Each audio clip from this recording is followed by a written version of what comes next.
Você acredita em lugares que possuem uma energia própria? Lugares tão carregados de histórias sombrias que parecem absorver as almas dos desavisados? Eu nunca fui de acreditar em lendas, mas o que vou contar para vocês aconteceu comigo. Foi em Belém do Pará, no coração da Amazônia. Até hoje, quando penso naquela noite, sinto um arrepio percorrer minha espinha. Tudo começou com uma história que ouvi de um amigo, Carlos. Ele era aquele tipo de pessoa que sempre conhecia as histórias mais obscuras da cidade. Estávamos em um bar, tomando uma cerveja, quando ele mencionou a tal cabana. Joelson, você já ouviu falar na cabana no meio da floresta? Dizem que quem entra lá não sai o mesmo. Eu ri, achando que era mais uma das tantas lendas urbanas que circulam por aqui, mas ele continuou. É sério. Os antigos dizem que a cabana foi construída por um homem que mexia com magia negra. Ele desapareceu, mas o lugar ficou amaldiçoado. Tem gente que jura ouvir gritos vindo de lá à noite. Aquilo ficou na minha cabeça. Confesso que sempre fui curioso, e histórias assim despertavam algo em mim. Não sei se era adrenalina ou a vontade de provar que não tinha medo, mas decidi ir até lá. Convenci Carlos e outros 2 amigos, Fernanda e Marcos, a me acompanharem. Eles hesitaram no início, mas acabaram aceitando. A noite estava quente e abafada, típica de Belém. Pegamos uma trilha que começava na periferia da cidade e se aprofundava na floresta. Eu me lembro de como o som da cidade desaparecia gradualmente, dando lugar ao silêncio inquietante da mata. Carlos estava na frente, guiando o caminho com uma lanterna. Ele conhecia a trilha, mas não parecia muito confortável. A gente não devia estar aqui, ele murmurou algumas vezes. Fernanda segurava um gravador. Ela queria registrar tudo, como se isso fosse provar que estávamos apenas explorando uma lenda. A floresta parecia viva. O som dos insetos era quase ensurdecedor, mas de repente, tudo ficou quieto. Um silêncio tão profundo que eu podia ouvir meu coração bater. Vocês notaram isso? Perguntei. Todos pararam. Marcos olhou ao redor, nervoso. É como se tudo tivesse parado. Continuamos andando, mas algo estava errado. As árvores pareciam mais altas e retorcidas. Era como se a floresta estivesse nos observando. Finalmente, depois de quase 1 hora, a cabana apareceu diante de nós. A descrição de Carlos não fazia justiça. A cabana era pior do que eu imaginava. Pequena, com madeira velha e apodrecida, ela parecia estar ali há séculos. As janelas estavam quebradas e a porta entreaberta parecia nos convidar a entrar. É aqui, disse Carlos com a voz baixa. Isso parece um cenário de filme de terror, brincou Fernanda, mas sua risada soou forçada. Eu me aproximei e empurrei a porta. O interior era escuro e abafado, com um cheiro forte de mofo e algo metálico, como sangue. Minhas mãos tremiam, mas fingi estar tranquilo. No centro da cabana havia uma mesa, sobre ela, um caderno antigo e uma vela derretida. O chão estava coberto por símbolos desenhados à mão, alguns tão intrincados que pareciam se mover quando olhávamos para eles. Isso aqui é real demais, disse Marcos, recuando. Fernanda começou a tirar fotos e gravar. Ela estava obcecada em registrar tudo, mas eu não conseguia tirar os olhos do caderno. Algo naquele objeto parecia me chamar. Quando o abri, arrepios correram pelo meu corpo. As páginas estavam cobertas de símbolos, desenhos grotescos e palavras escritas em uma língua que eu não conhecia. Foi então que ouvimos o primeiro som, um estalo seco, como de um galho quebrando, mas dentro da cabana. Carlos apontou a lanterna para o canto da sala, mas não havia nada lá. Foi o vento, ele disse, tentando se convencer, mas o ar estava parado. De repente, a porta se fechou com um estrondo. Fernanda soltou um grito, e todos nós corremos para tentar abri-la. Marcos gritou, mas sua voz tremia tanto que ficou claro que ele estava à beira do pânico. Não tem como alguém saber que a gente estava aqui, eu disse, tentando manter a calma, mas no fundo sentia que algo estava muito errado. A figura se moveu, não caminhou, deslizou. Era como se não tivesse peso, como se fosse parte da própria escuridão. O ar dentro da cabana ficou mais pesado, e cada um de nós começou a sentir a mesma coisa. Medo, um medo primal, diferente de qualquer coisa que já havíamos experimentado. De repente, as janelas começaram a tremer. O som era ensurdecedor, como se algo quisesse entrar. Fernanda caiu de joelhos, tapando os ouvidos, enquanto Carlos tentava abrir a porta com todas as suas forças. E foi então que ouvimos uma risada, baixa, rouca, mas inconfundível. Ela vinha de todos os lados, como se a própria cabana estivesse rindo de nós. Isso é impossível. Fernanda choramingava, repetindo como um mantra. Isso não é real, mas era real. Estava apenas começando. Finalmente, com um esforço combinado, conseguimos abrir a porta. Sem pensar duas vezes, todos nós saímos correndo para a floresta. Lá fora, a noite parecia ainda mais escura, como se a luz da lua tivesse sido apagada. Corremos sem direção, mas a sensação de estarmos sendo observados não desaparecia. Eu me virei para trás por um segundo e vi algo que nunca mais esquecerei. A cabana estava lá, mas havia algo em volta dela. Figuras. Muitas figuras, como a sombra que vimos antes, todas paradas, observando, esperando. Não parem, te gritei, e continuamos correndo. Depois do que pareceram horas, chegamos a uma clareira. Estávamos exaustos, mas o alívio de estar longe da cabana foi rapidamente substituído por uma sensação de desconforto. A clareira não era natural. O chão estava coberto pelos mesmos símbolos que vimos dentro da cabana, mas agora eles brilhavam com uma luz fraca, avermelhada. No que a gente se meteu? Carlos perguntou com a voz quase inaudível. Antes que alguém pudesse responder, o chão começou a vibrar. Uma raiz emergiu do solo, movendo-se como uma cobra, e então outra, e mais outra. Marcos tentou se afastar, mas uma das raízes o agarrou pelo tornozelo e o puxou para o chão. Marcos! Gritou Fernanda, mas era tarde demais. Ele foi arrastado para dentro da terra, e o som do grito dele ainda ecoa na minha mente.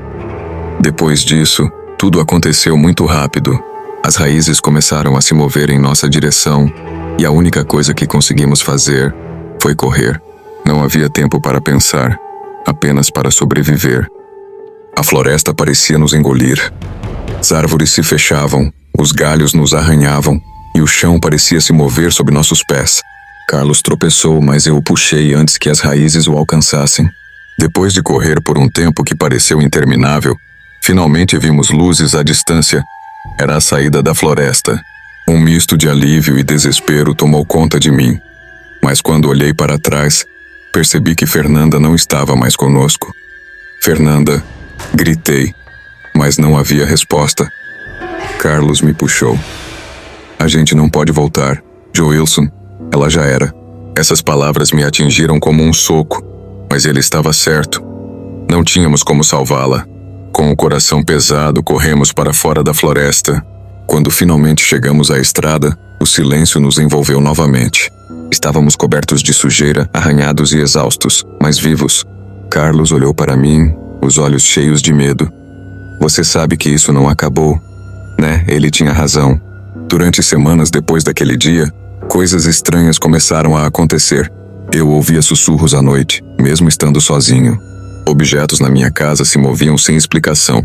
E o pior de tudo, eu comecei a ver sombras. Elas apareciam nos cantos dos cômodos, imóveis, mas eu sabia que estavam me observando. Carlos desapareceu pouco tempo depois. Ninguém sabe o que aconteceu, mas tenho minhas suspeitas. Quanto a mim, eu tentei seguir em frente, mas a floresta nunca me deixou ir completamente. Às vezes, sonho com a cabana, com os símbolos, com os olhos brilhantes daquela figura. E toda vez que volto a Belém, sinto que a floresta está me chamando. Se você estiver lendo isso, por favor, escute meu aviso. Nunca, jamais entre na floresta à noite. E se você ouvir falar da cabana proibida, fique o mais longe possível, porque uma vez que você entra, ela nunca te deixa ir completamente. Nos dias seguintes àquele evento, minha vida se tornou um verdadeiro pesadelo. Toda vez que fechava os olhos, eu via flashes da cabana, dos símbolos e, pior ainda, dos olhos daquela figura. O problema era que, mesmo acordado, as visões não cessavam. Um dia, estava em casa tentando me distrair, quando notei algo estranho no reflexo da janela. As palavras, "Você não deveria estar aqui", estavam escritas no vidro, exatamente como na parede da cabana. Girei rapidamente, mas não havia nada. Meu coração quase saltou do peito. Foi quando recebi uma ligação. O número era desconhecido. Atendi com hesitação e do outro lado, uma voz grave e arrastada sussurrou: "Eles estão vindo." Antes que pudesse perguntar quem estava falando, a ligação caiu.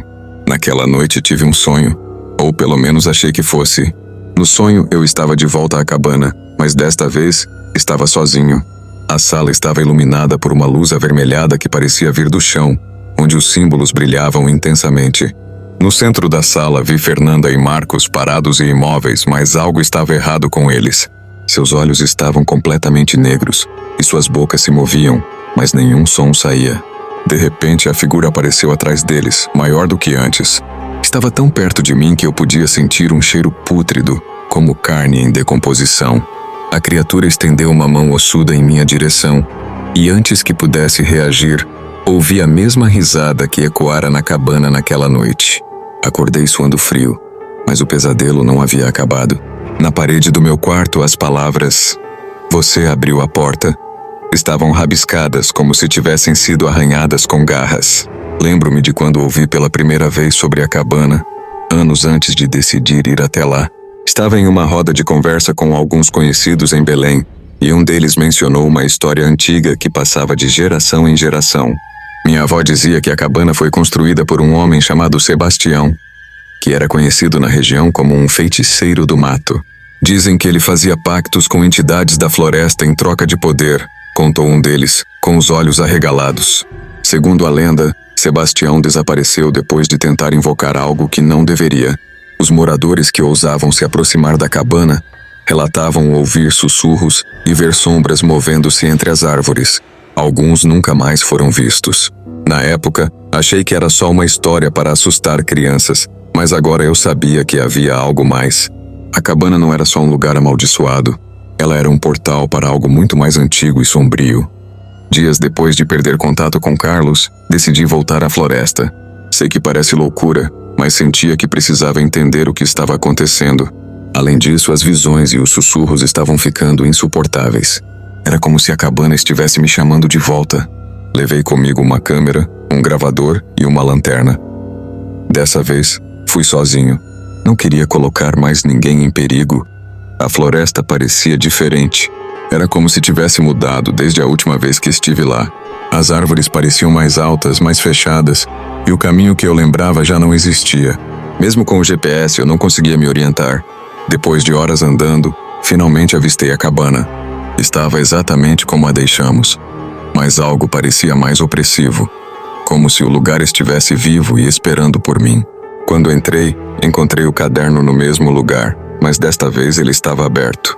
As páginas estavam cheias de símbolos que pareciam brilhar, e no final do caderno havia uma frase escrita em português: "Para sair, você deve oferecer algo em troca." De repente, ouvi passos atrás de mim.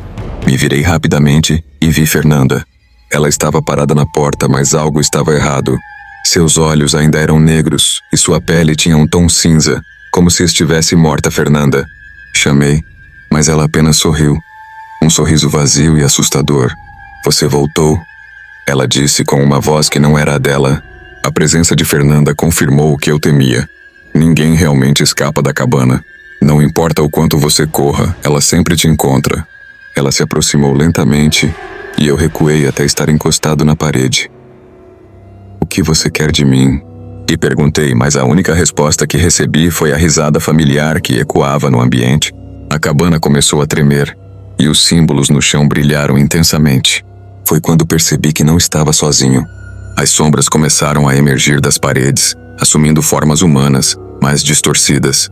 Cada uma delas parecia carregar um pedaço de sofrimento, como se fossem almas presas ali. Entre elas, reconheci Marcos e Carlos. "Vocês não deveriam ter vindo", Carlos disse, sua voz cheia de dor. "Me ajudem", implorei, mas eles apenas balançaram a cabeça. Foi então que a figura principal apareceu novamente, maior e mais terrível do que antes. Ela estendeu uma mão em minha direção e tudo ficou escuro. Quando acordei, estava de volta à estrada, mas sabia que algo havia mudado. As visões nunca desapareceram. As sombras continuaram me seguindo, e agora, toda vez que conto essa história, sinto que estou atraindo outras pessoas para a cabana. Se você ouviu meu relato até aqui, considere-se avisado. Não confie na curiosidade. Não vá à cabana, porque uma vez que você a encontra, ela nunca te deixa ir completamente.